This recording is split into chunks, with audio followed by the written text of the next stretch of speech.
कोविड-19 महामारी से बचने के लिए हमारे डॉक्टर, नर्स, सफाई कर्मचारी का बड़ा योगदान रहा है। उसी प्रकार से आरोग्य सेतु ऐप के माध्यम से टेक्नोलॉजी ने इस महामारी से लोगों को बचाने का प्रयास किया है। इस ऐप का निर्माण भारत सरकार द्वारा हुआ है। जब 2 मई को लॉकडाउन 3.0 का ऐलान हुआ, तब हमारे प्रधानमंत्री ने इस ऐप को ज़्यादा से ज़्यादा प्रयोग करने पर जोर दिया। उसके साथ भी ये आदेश आया कि सभी सरकारी और निजी दफ्तर के कर्मचारी को यह ऐप प्रयोग करना अनिवार्य है और ऐसा न होने पर दफ्तर के इंचार्ज पर कार्रवाई हो सकती है। तो आइए देखते हैं ये ऐप काम कैसे करता है। किसी भी स्मार्टफोन में ऐप स्टोर या प्ले स्टोर से यह ऐप डाउनलोड करें।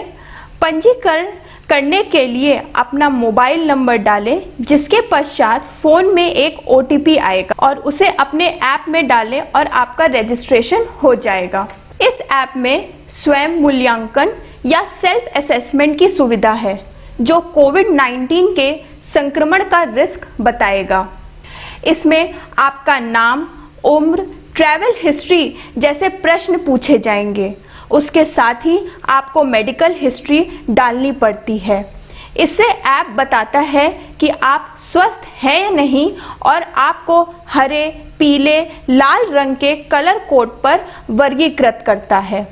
यह ऐप आपका GPS लोकेशन लेता है, ब्लूटूथ ऑन करने को कहता है और ये भी बताता है कि आपके आसपास कोई कोरोना का मरीज है या नहीं। तो आइए समझते हैं इस ऐप के फायदे। यह ऐप ब्लूटूथ और GPS की मदद से आपकी लोकेशन ट्रैक करेगा और यदि आप किसी कोविड-19 संक्रमित व्यक्ति के करीब आते हैं तो आपके फ़ोन में नोटिफिकेशन आ जाएगा।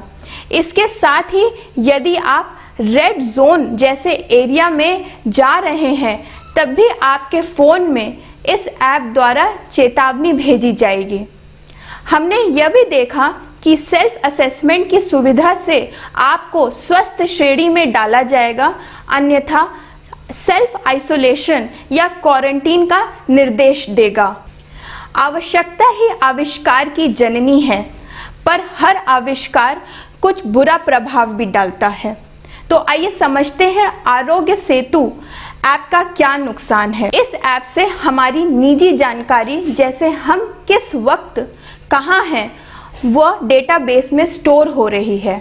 लेकिन सरकार की माने तो अगर कोई व्यक्ति येलो या रेड जोन में है तभी डेटा सेव होता है, अन्यथा ये हमारे फ़ोन में ही रहता है।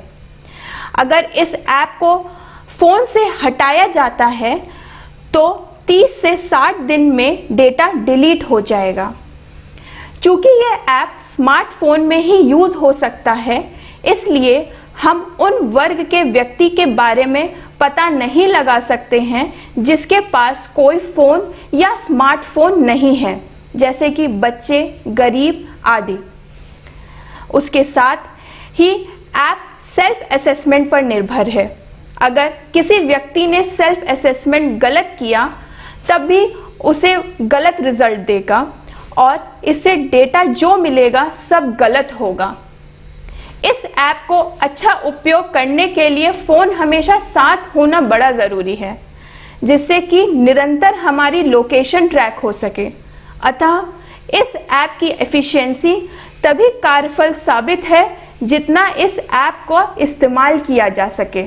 मैंने इस वीडियो में ऐप की विशेषताएं, फ़ायदे, नुकसान सरल भाषा में बताया है, जिससे कि मेरे मन की बात बच्चे, बूढ़े, बड़े तक पहुँचे और हम अपने परिवार को, अपने देश को कोरोना संक्रमण से बचा सकें। जय हिंद, जय भारत।